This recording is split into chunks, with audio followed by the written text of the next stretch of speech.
जी students, आज हम पढ़ते हैं मैकेनिज्म ऑफ ब्रीथिंग। ठीक है जी, हम इसको अंडरलाइन कर लेते हैं। अब ब्रीथिंग जो है हमारे पास, ये क्या है?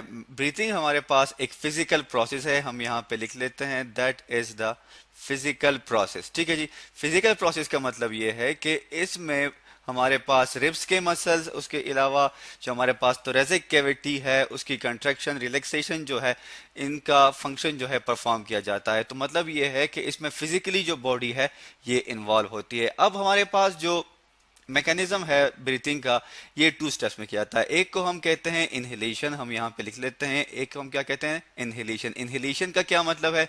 इनहेलेशन का मतलब ये है कि जब एयर बॉडी में इंटर हो जाए, जब बाहर से हवा या ऑक्सीजन जो है वो बॉडी में इंटर हो जाती है। सेकेंड स्टेप में हमारे पास क्या होता है? सेकेंड स्टेप में हमारे पास है एक्सहेलेशन। एक्सहेलेशन हमारे पास क्या है? एक्सहेलेशन हमारे पास ये है कि कार्बन डाइऑक्साइड जो कि रिस्पायरेशन की वजह से हमारे पास बन जाती है, उसको हम बॉडी से किस तरह रिमूव करते हैं? हम एक्सहेलेशन के प्रोसेस के थ्रू रिमूव करते हैं। अब हम एक डायग्राम ले आते हैं और हम देखते हैं साथ साथ कि जब हमारे पास इनहेलेशन का प्रोसेस हो रहा होता है तो बॉडी में कौन कौन से चेंजेस आ जाते हैं। तो हमारे पास ये एक डायग्राम आ गई। ठीक है जी, अब आप देख सकते हैं ये हमारे पास क्या है, इसको हम लेबल कर लेते हैं किस चीज के साथ? That is inhalation. ठीक है, हमारे पास क्या है? इनहेलेशन है। अब हम देखते हैं कि इनहेलेशन में कौन कौन से ऑर्गन जो हैं, कौन कौन से बोन्स, कौन कौन से मसल्स जो हैं वो कंट्रैक्ट हो रहे हैं, वो रिलैक्स हो रहे हैं। ठीक है, तो ये इनहेलेशन के लिए हम सबसे पहला स्टेप लिखते हैं। सो सबसे पहला स्टेप क्या है? सबसे पहला स्टेप ये है कि जब इनहेलेशन होगी तो हमारे पास जो रिब्स के मसल्स हैं, हम लिख लेते हैं यहाँ पे दैट इज रिब्स मसल्स। ठीक है, अब रिब मसल्स को हमने क्या कहा था? रिब्स के मसल्स को, रिब्स के मसल्स को हमने कहा था इंटरकोस्टल मसल्स। ठीक है जी, अब ये मसल्स क्या करेंगे? ये मसल्स कंट्रैक्ट हो जाएंगे। ठीक है, हमने यहाँ पे लिख लिया। अब जो रिब के मसल्स हैं, सॉरी, वो जब कंट्रैक्ट हो जाएंगे तो उससे क्या होगा? रिब्स जो है वो एक्सपेंड हो जाएंगी। ठीक है जी, मतलब यह है कि जो कैविटी है वो इंक्रीज हो जाएगी। अब इसके साथ साथ हमने ये पढ़ा था पिछली वीडियोस में कि हमारे पास एक कार्टिलेज लाइक स्ट्रक्चर होता है जिसे हम कहते हैं डायफ्राम। ठीक है, कार्टिलेज हमारे पास क्या है? ये सॉफ्ट बोन्स होती हैं। अब डायफ्राम क्या करेगा? डायफ्राम जो हमारे पास है ये भी कॉन्ट्रैक्ट करेगा। ठीक है, कॉन्ट्रैक्ट करने से क्या होगा? कॉन्ट्रैक्ट करने से ये होगा कि जो डायफ्राम की अपनी शेप होती है दैट इज डूम शेप। मतलब ये है कि ये गुंबद नुमा होती है। ठीक है, अब डूम शेप होने के साथ साथ वो क्या होता है? वो कन्वर्ट हो जाता है किस चीज में? स्ट्रेट में। आप देख सकते हैं यहाँ पे इस डायग्राम में कि हमारे पास ये जो है दैट वन, ये हमारे पास क्या है? That is diaphragm. ठीक है, हमने इसको लेबल भी कर लिया। अब ये डायफ्राम क्या है? ये डायफ्राम कंट्रैक्ट होके बिल्कुल स्ट्रेट हो गया है। ठीक है जी, साथ आप देख सकते हैं कि ये रिब्स जो आपको नजर आ रहे हैं, जैसे कि ये है, ये हमारे पास क्या है? रिब्स हैं। ये भी एक्सपेंड हो गए हैं, कंट्रैक्ट हो गए हैं। बोन्स जो हैं उन्होंने लंग्स के लिए जो रीजन है वो इंक्रीज कर दिया है।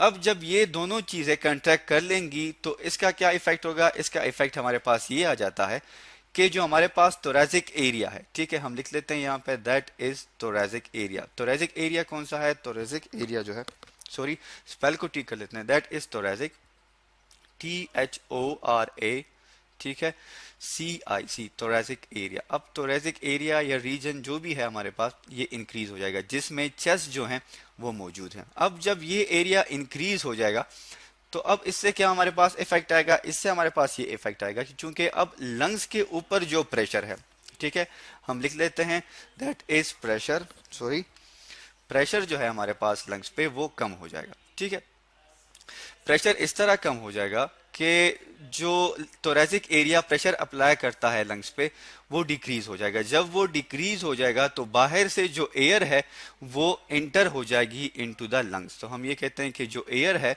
ये इंटर हो जाती है किस चीज में? लंग्स में। ठीक है, हमने ये लिख लिया।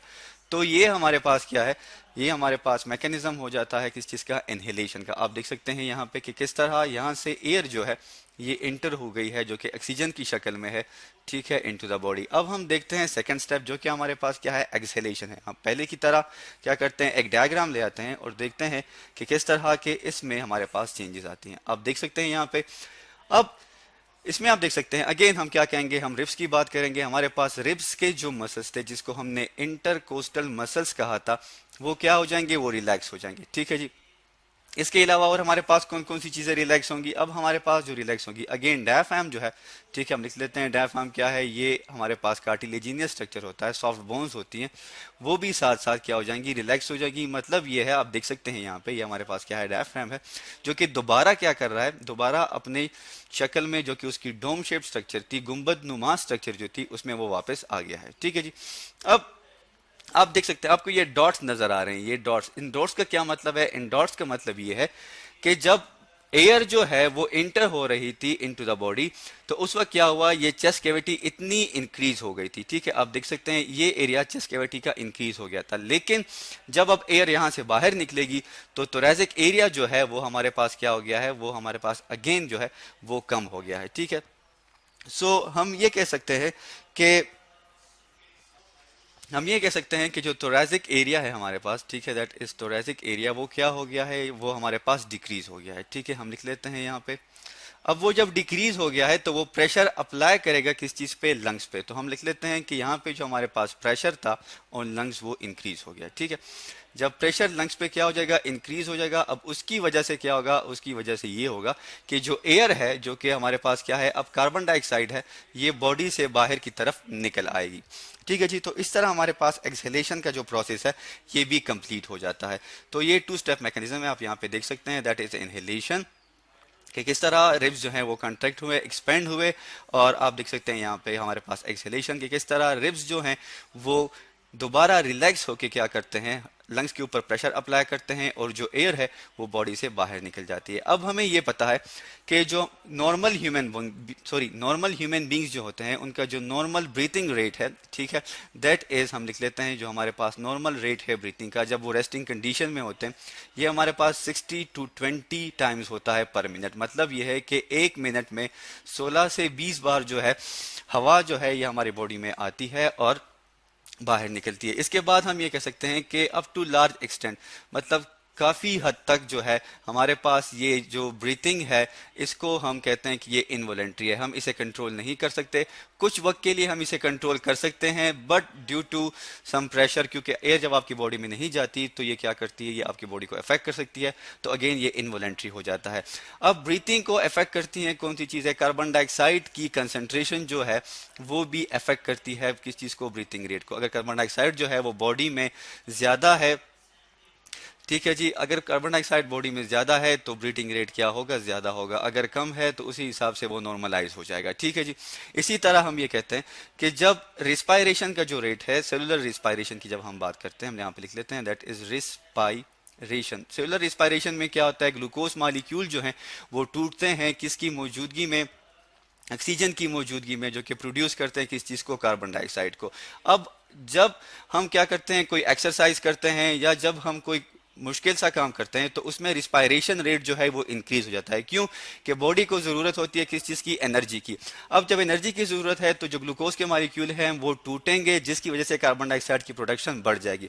अब जब कार्बन डाइऑक्साइड की प्रोडक्शन बढ़ जाएगी तो ब्रेन क्या करेगा, ब्रेन ऑर्डर दे देता है किस चीज को, रिब्स के मसल्स को, कि वो जो हैं वो कंट्रैक्ट हों ज्यादा से ज्यादा।